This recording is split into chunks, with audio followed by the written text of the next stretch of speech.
Welcome to Glowing Success. My name is Heidi and I am your host. This podcast is for beauty entrepreneurs.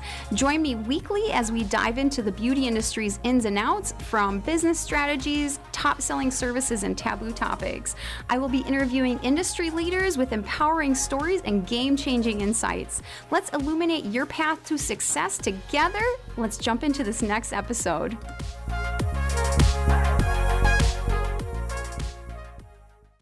Welcome back to Glowing Success. Today we're going to be talking about the truth about growing a wellness brand.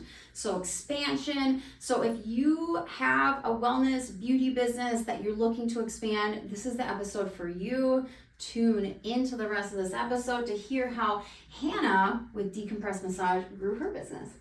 Hi guys, I'm Hannah, owner and founder of Decompress Massage Therapy. I'm super happy to be here. I think that all my pain and mistakes is going to be very valuable to your audience. Yes, I know, right? Like it's definitely something that I feel like more people need to talk about because there is so much to growth, right? So Hannah's been on my podcast before. Yep. So I will link that episode in the show notes. So check that out if you haven't already. She owns obviously a massage therapy business, wellness business. Let's just cap it under that. Yep. And honestly, it's crazy to see that you're already ready to grow this crazy second location. I'm so excited for you. But if anybody's listening and they don't know who you are, can you go just a little bit into your background? Yeah, so I have been a massage therapist for 8 years, although I don't practice anymore myself. For the first about 5 years, I worked for a gym and then a spa, and then after that I went into my own space for 2 years and rented a space out of a sola. Did that, got booked out really fast, and then I was like, I'm kind of bored. That's what it was for me. I was like, I'm just kind of bored. I love seeing clients, but I'm bored. And so then I expanded, but I had no idea what expansion actually was. Yeah. I think a lot of us don't, though, when we're business owners, right? No. There's no path. Okay, if you're listening and you're like, what is the exact path to do when we're growing? There's no path. There isn't. You do have to be willing to be like, I don't know how to do something. Yeah. I don't have the skills, because you will have to learn a lot. You will have to learn how to be a leader. You will have to learn how to market. Yeah. You will have to learn how to hire. Yes. I thought I knew, but I did not know. And so when I started the business, it was just me. I was still practicing, I think 4 days a week. And then I had one therapist. We were literally locking the door in between sessions. Yep. Had no front desk staff. Yep. Probably could have afforded it, but didn't really understand how a business exactly worked.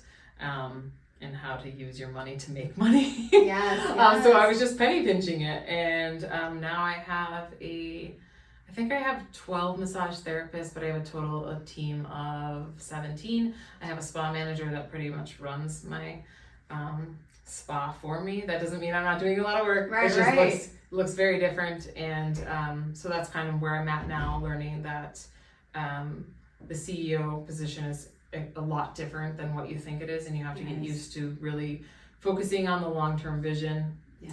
Being okay with making mistakes in front of other people. Yes. And that's huge, actually. And having people look at you and disagree with you and sometimes not like you. Yeah. And that's the real path of growth, actually. Yes. There's a lot of things that you're going to be confronted with, a lot of some of those internal things where you're like, oh my God, I have got to grow. There's a lot of change I need to make here. And you have to make it in an instant. Because you're, like you said earlier, you're making those choices and those decisions. You're having that execution happen right in front of your staff, right in front of people. Whereas when you're a solo business owner, it's so much easier to make those because not a lot of people are seeing those. Because your clients half the time aren't seeing those mistakes. They're not seeing, you know what I mean? So it's but when all of a sudden you have a team underneath you, it is like very like it's very exposing. And I felt the same way when I had my team. Is like I wanted to like just shout from the rooftops that like I am a human being. I'm only gonna do so much. Like I'm trying my best. I love it how you said that you hired a manager though, because I will say like a lot of times with businesses, the day-to-day tasks and running that sometimes is actually going to stop you from growing that business even further. So working on your business from the outside, it's such a luxury, right? Because like you don't necessarily need to do those very everyday tasks because that's what your manager does. Yeah, I think owners a lot of times are bottlenecks in their business. And I always say I look at successful businesses and I guarantee you do not see the owner in there doing the little tasks. That doesn't mean there's not some point in your business when you do that. Typically when you start, especially if you're bootstrapping the business, you're going to do those things. This isn't to say I don't want somebody to think, oh my God, I'm a failure because I'm doing all those things. You will start by doing all of those things, but the faster you can get those things off of your plate. I had a mentor when I first started this business, and she goes, Hannah, these are your 3 tasks: to maintain the vision of the company, hire the right people, and make sure there's business coming in. So I always remind myself, first and foremost, those are the 3 things that I need to be doing. I love that. And those are so important, but we lose focus with that. So I love that you just talked about that, because I just want people to see that like there is steps when you have to take to go forward. And yes, at first you are going to be doing a lot of those steps, and then eventually you're going to realize like, hey, I need an outside help, or I need more because there's more that I need to be doing on this side. And I think that's huge, because you're not gonna be able to do it all. And I think that one thing I really want to stress about expansion to people, especially who's listening, is like you are going to have to become comfortable with other people doing tasks that you once did yourself. And I think 80% done by somebody else is better than you doing it 100%. Yes. And you have to be okay that it's not going to be perfect. But I agree. Across the board, this is something that every business owner struggles with. I'm sure you did when you had a team. Is that we're like, well, I can do it faster, better, quicker. I'm just gonna do it. And I'm just like, one, your team sees that. Your team and then I think you're not building trust with your team when you're not, you know, your job then is to step into the role of like becoming a leader, and like now you're inspiring and you're mentoring somebody else to be doing something else. So work just ends up looking differently. We're so used to like physical tasks, taking out the garbage, folding laundry, doing the hands-on, that when it doesn't look like that, it can be like you need this like sort of mental shift that things are I'm doing just things differently. You have to step into that too. Like right now, as a coach, I get coached, and right now I have 2 coaches actually. They're very different, and that's the reason I have them. But one of them is like you need to celebrate all of the times, right? So like celebrate you stepping into a different part of your business. Celebrate that you maybe let somebody else do that task that you were like holding on to for so long, and you had that control, you know what I mean? And I think that's great, because like you are stepping into that next phase of saying, hey, this is the phase that I'm in right now. This is the role that I'm playing right now in my business. And these are my, you know, you mentioned those 3 things that you have to focus on. And I love that, because that's going to keep you focused. Like, honestly, like when it comes to our day-to-day being business owners, we sometimes need that realignment. So I love that they told you like, hey, these are the 3 things that you need to focus on, and like write those down somewhere. So whenever you're feeling, you know, lost, or whenever you're feeling like, oh, what am I doing? You can go back to those, or like go back to your manager and be like, hey, how is it going? And this is so crazy. Okay, I have so much I want to ask you, and this is why I got this written down, you guys. I have a whole list in front of me. So you've went into so many different things of like popping out all these different things. You know, a lot of people, they always talk about like how expansion is so fun and it's exciting, and like they're kind of showing the glamorous side of it. You've really talked about like how there's some struggles with it. Like, but one of the struggles that I feel like I dealt with is like the unpredictability of people, of like who you hire compared to how they perform and how they actually do things compared to like when they're in the interview with you. Now we're going to kind of get into like people being hired, you being that leader of hiring people. So what was the one thing that you probably were surprised when you first started building your team? That I sucked at hiring. I mean, I did. I sucked at hiring. I had no idea. Like, I think I started off with a few interview questions, And then from there, it became more interview questions, but I still kind of sucked at it. I hired the wrong people. Yeah. I will tell you the game changer. So now I hire based off of our core values. Yeah. So I love that. we have these core values, and that's what we hire for. Like, Yeah. so it's not even necessarily for skill. Yeah. Like, yes, I'm looking for some skill, but skill is trainable. Yes.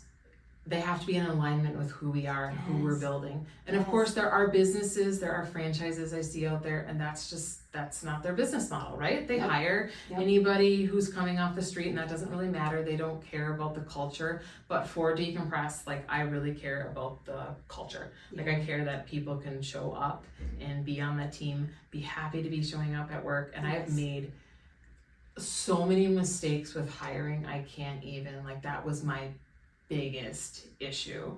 And that one's so tough because when you make those mistakes with hiring, you bring the wrong fit in, the morale goes down, there's turnover, it affects the clients.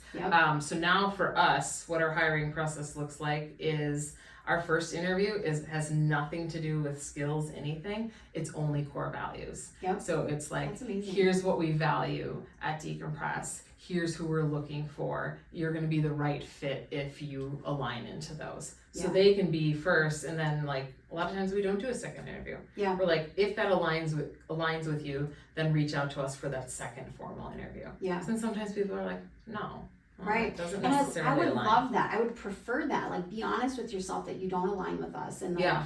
and you know what I mean? Or if this is like, this made you so excited when you're saying all these things, like, yes, you can be part of this team, or this is like a perfect fit for you. I got this recommendation of hire slow, fire fast. So like, I did not do that. So instantly, I think I hired, like, I was kind of like you. I just had a few questions on my interview sheet, and I was like, I don't know, okay, these sound like the ones you should ask. And then quickly realized, like, no, I should be looking for something different. I hired, obviously, people that, you know, looked good on paper to begin with. I didn't make those same mistakes. So it is so true, you guys. Like, and you think about, you're building a brand, right? So like, whether you're a small business owner and this is like the first person you hire, or this is like the 10th person you hire, you are building a brand. And so like, that, what she's talking about right now is you finding people that fit within that brand more than actually their skill. Because like you said, a lot of times if you have a baseline, a foundation of skills, we can train you to like do all these different things. And that's actually the fun part for a lot of us. Like, we're like, let's go in and do this, and like, let's get in the nitty gritty of those skills.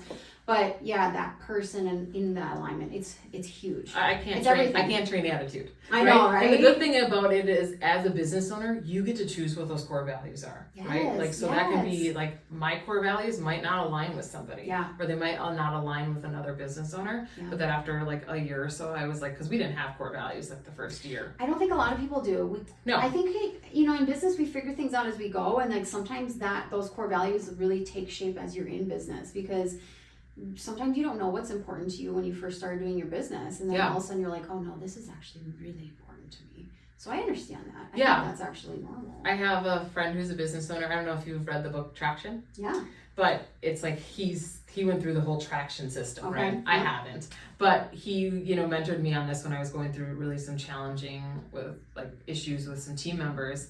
And he really helped me see that when you have those core values, you can use those as like a metric for everything. So we use those for like our growth plans at Decompress, or when we do some reviews, or if we have a problem, we're like, hey, you know, you're not lining up with the fact that we're problem solvers at Decompress, right? We need to bring you up there. How can we help you get to that spot? So rather than being like, well, I don't know what I'm doing, and like, what am I looking for in my team? That way, then the whole team they know what you're expecting of them. And I love that you brought that up too, because that expectation being very clear and set forth, it's like raising kids. Like, people know what you're expecting, so they know how to either step up to it or not, or they know if they need help with that. But like, unless you have that strong voice in your team's gonna just like do whatever they want, you know, and that's just the truth about it. So like, I love that, because then people know, like, okay, because I feel like as an employee, you know, I've worked in spas on all sides. When I had probably the best experience is when I had a strong manager that was like, hey, we want this and this is what we're expecting and let's check in once a week or whatever. You know, like I needed that guidance and I loved that at first and I was like, oh, thank you. And like, I really felt like it helped me grow in a lot of different ways. So I love that you're like, I want you to like uplift your team. You know what I mean? Because like that is sometimes missing. I have found that through interviewing a lot of people, when people talk about former employers or managers, they will be like, you know, my manager's super nice, but she's not good. So I think sometimes like a hard lesson for me as like a people pleaser and like wanting everybody to be happy is that being a good leader it's not just because you're nice. Like, yes, of course you want your team to be like, oh, you know, like she likes seeing me and she's happy to see me, but that's not what people are looking for. Yeah. They're looking for guidance and clear expectations. Yes. So now they're not confused. Yeah. Otherwise it just leads to like chaotic, confusing environment. Yeah. And they need that guidance. Now, if somebody's listening and they're like, I am looking for a job in the industry, specifically if you're a massage therapist and looking for a job, what would be a tip that you would give them to like show their best selves or get that position, or like what was some other than your core values and aligning with that, was there kind of something that stuck out when you're taking interviews in and like saying, okay, these are the people that I actually would proceed with in that second one, not only just because they said yes to their core values, but like was there something else that you would see in somebody or something else that stuck out to them that like you're like, oh, this person's ready, this person's prepared? I would say somebody that is open to feedback. Okay. Because I think we've gotten into this thing, like if people have worked before where it's like, well, they're only critical of me and like, I suppose, but not necessarily giving feedback. I always say like feedback, like we're not doing our job if we're not giving you feedback, but not everybody is okay with feedback. So in an environment, like our environment at Decompress is like, that's going to be an open dialogue, like often. Yes. And so somebody that is open to feedback and then open to learning. So typically like when we hire, we do our core values interview and then we're doing like a traditional sort of interview and then we're doing our practical like hands-on portion. And when we do that part, I give feedback right then and there, both positive and something they could do differently.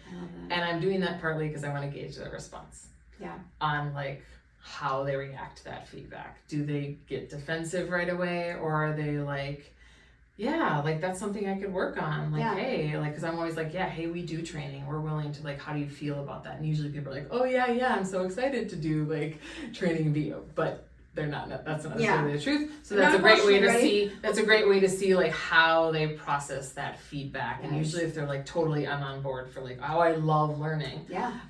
So just having that growth mindset and being open to feedback, I'm going to be looking for that more than I'm going to be looking at somebody who's like, oh, I'm trained in this modality and that modality, and I honestly could not care less. Okay. So be open to receive, you guys.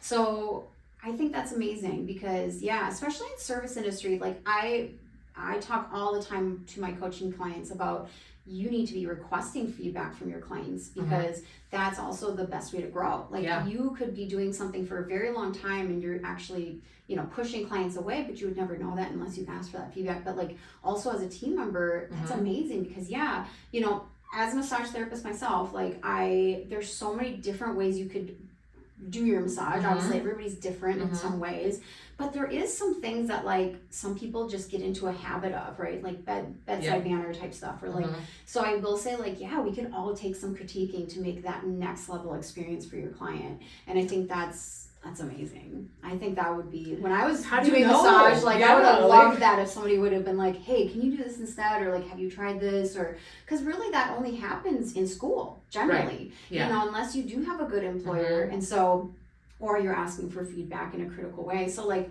that's so cool. I love that. Yeah, and usually even if we get feedback from clients, we're not running to our therapist and being like, oh, you screwed this up. No, we're like, hey, we got this. What do you think about that feedback? Is there something you're missing with that? Or is there something you need additional training on? Or is it something we have trained you on and you're just not doing it? And then that's where we at least we can have a game plan after that. Yeah. Like, was it something that we trained you on but you're not doing? Is it something we haven't trained you on? we haven't trained you properly, or you just didn't know about or it. you just didn't know about it. Yeah, and I love that because that open dialogue means that not only they're growing as a therapist, but they're growing with you as a brand. So I love that. Let's switch gears a little bit. When was the moment that you decided to open up your second location? So we are expanding, we're growing. You have your first location, you have your therapist. You said you have about 12 therapists at your first location, a team of 17 now, which is, oh my God, amazing.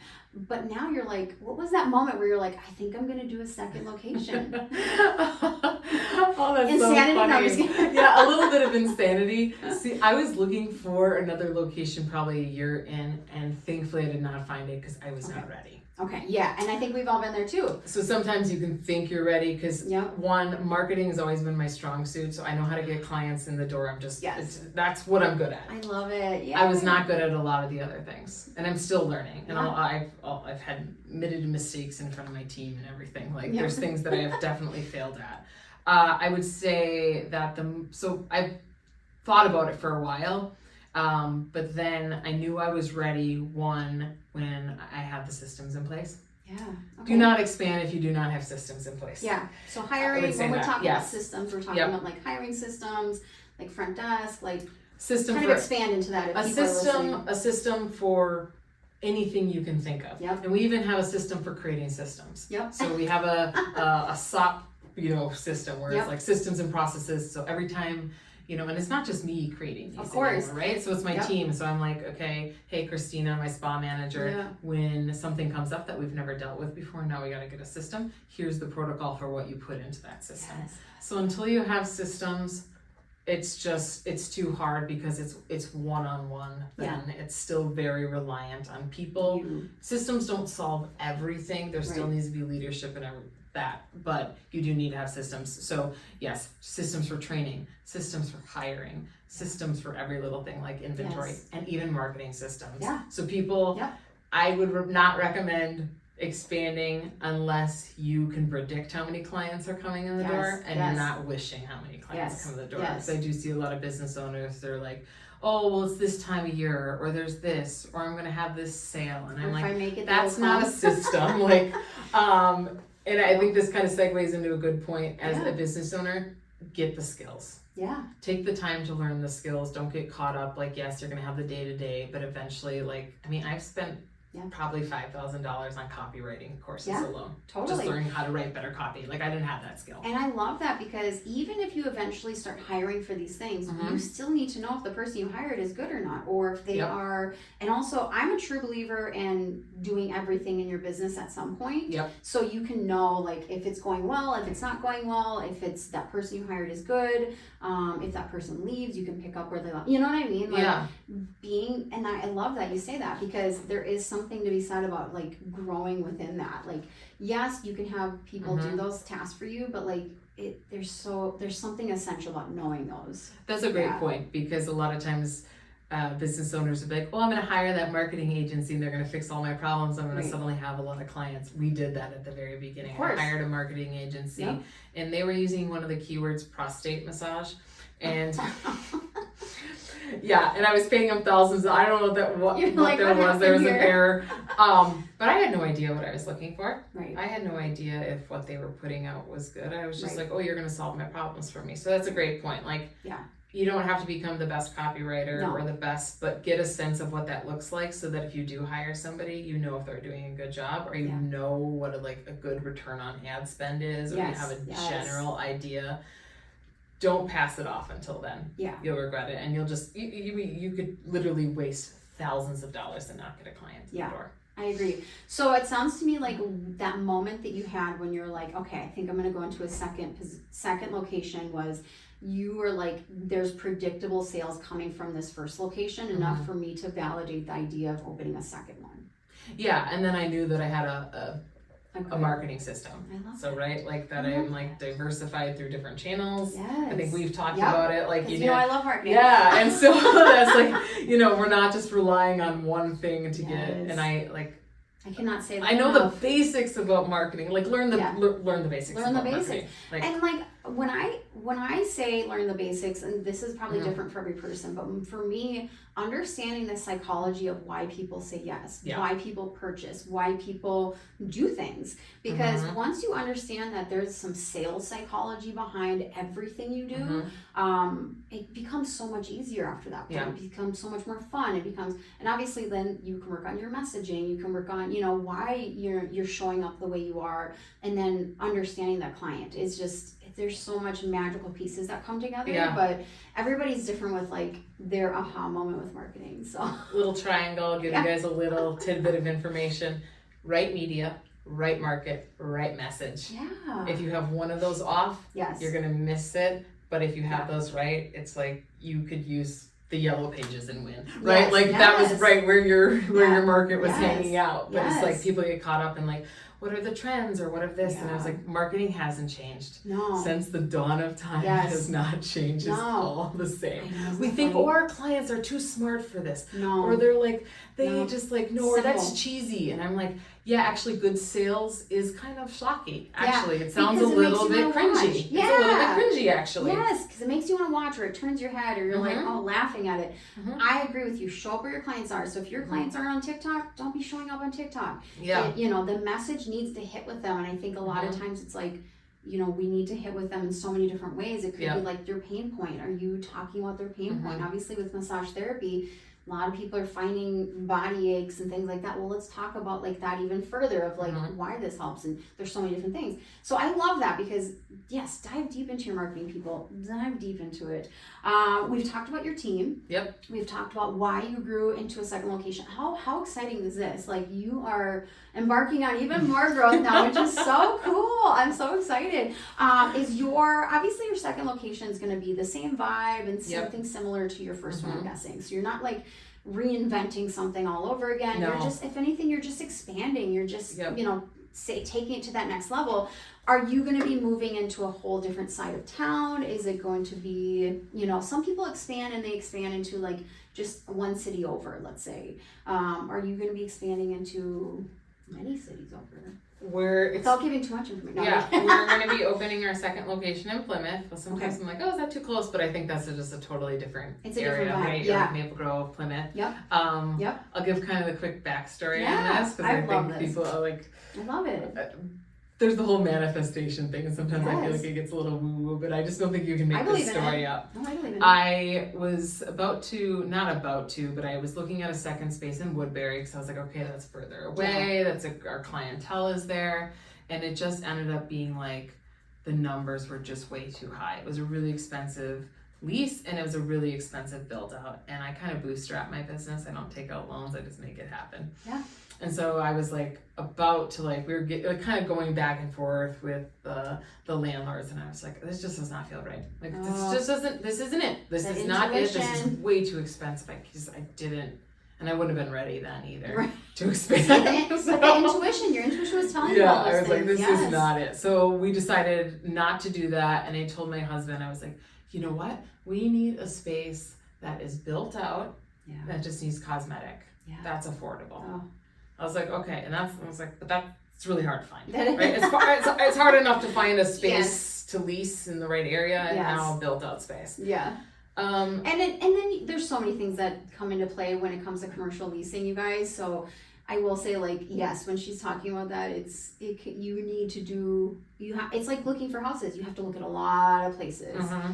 You have to look at a lot of places, and then some of these landlords are like sharks. That's another story. But I don't know how long it was after I said no to Woodbury that I got a message on Instagram from a leasing agent. What are the Instagram? I love that. And she goes, hey, I've heard really good things about Decompress. Are you looking for a second location? And I said, I sure am. She's like, I got a fully built out location. It just needs cosmetic. Do you want to come look at it? And I was like, my husband's about to go to town, so can we go? And so we went a day before he went out of town. Love it. And it was the old massage retreat and a spa. I don't know if you remember them. I used to probably work there.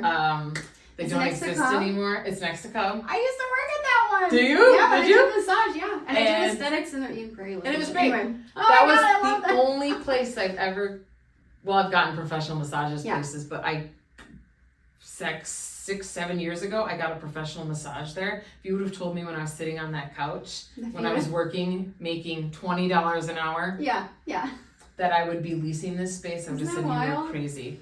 So that's the space. I love it. It's such a good location. It's such a good location. I was booked out there, and so that's why, I mean, yeah. Yeah, that location's very busy. Yeah, so, yeah. It's a great location, and it was the size I was looking for because Yep. we want to expand to have a couples room, Yep. which we'll need to knock down a wall. Yep. But so it was the size, it was the setup I was looking for, Oh. and so that just kind of like it really actually just fell in our lap. But it didn't. Actually, So whoever that Yeah. commercial real estate person was, yeah, she was doing her work. right. She was doing it in the ways that you should be doing it, is like reaching out to people in the DMs, like getting Yeah. it, going out for it. She saw that you maybe were a perfect client for her, Yeah. and she made that opportunity happen. She made that opportunity Yeah. happen, and who knows if she reached out to a ton of other You people. don't know. But I'll tell you something, that space has been empty for all that time. It's not been leased. The keys are still sitting on the desk. It's kind of so I I'm can like, tell you why. it No. was I can tell you. No, that's a whole other podcast, you guys. But there is something. So, you know, every business is different. But I will say that business was owned by people who were not in the industry, and Yeah. you can tell. So I can. Well, it was tell bought that by right there. Lifetime. Yeah, which. It was bought by Lifetime, Yes. and then Lifetime closed it But down. previously to that, it was So anyway, as a person that used to work there, I know why. I know why they closed. Well, I'm excited for you. This is amazing. You're expanding. You have your systems down. You know how to hire. You know what type of person's going to fit really well with your brand as it grows. I mean, this is really, really fun stuff when you start to get expanding. Yeah. Now, if you're listening and you're like, I don't want to expand, that's totally fine. Mm-hmm. But you could also just expand by just hiring one person, maybe. Yeah. Or even expansion might look to you like hiring a marketing team or hiring somebody like myself to coach you.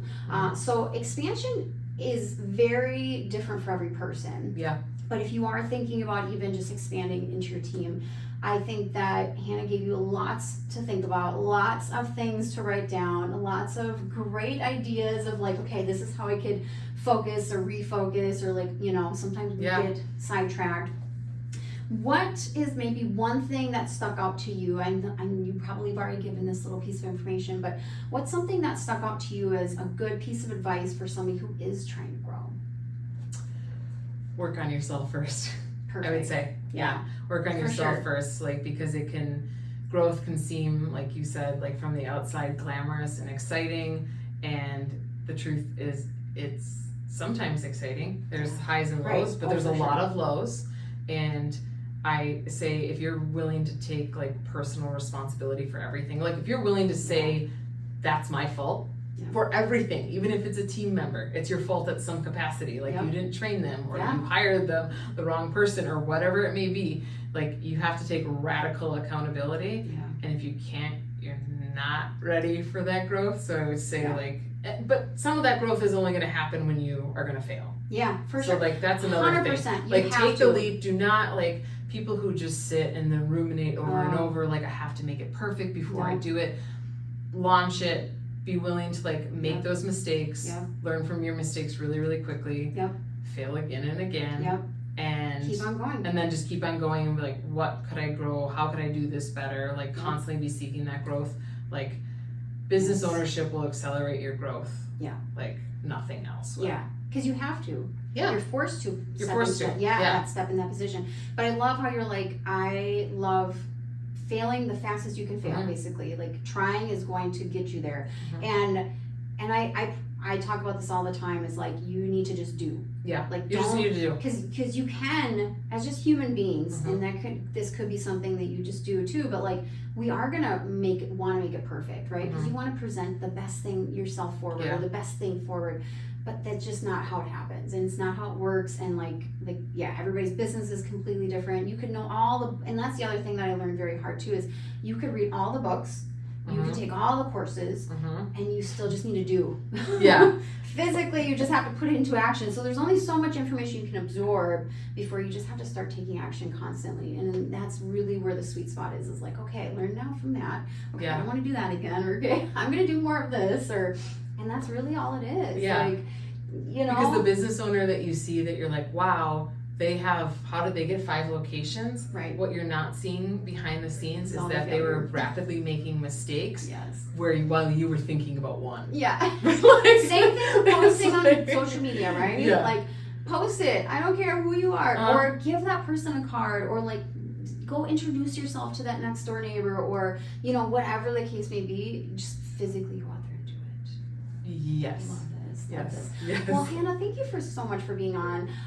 If anybody is interested in reaching out to you, maybe if they're listening, they are local to the Twin Cities and they're wanting to work with you, or they just want to follow along on your journey, where can they find you? I feel like the best place is Instagram, just Okay. Decompress Massage Therapy. I'm still running that page, so if you message, you'll still get a hold of me. That's the best one. So yeah, I'm happy to work with people. I'm happy to, I want to see other people win. Yeah. And so if there's anybody who's like stuck on something, I'm not a gatekeeper. Yeah. And so like I want to see somebody win and not have to struggle, because Yes. you can, like, getting advice from somebody that's gone through it, like, can save you. You're gonna go through Yes. mistakes still, but It can save you some time and it can money. save you some time, And some heartache.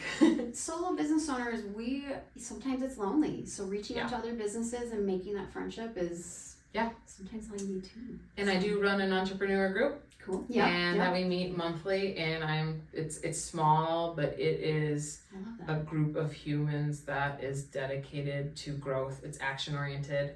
We Yes. all take one action item that we're like, we Aw. come back to the next meeting and we're like, did you do that? So we're holding each other accountable. I love So if this. you're looking for support on that, even if you're just solo, That's great reach out resource. to me. It's a great, like, I would pay for this group. If I would pay for Love this group it. personally. It's great. I love that you're starting that. Yeah. Everything that she had mentioned, I will put in the show notes. You guys just can click on the link. And once again, thank you for being on. Yeah. Thanks for having me, Heidi. This was Yay. fun.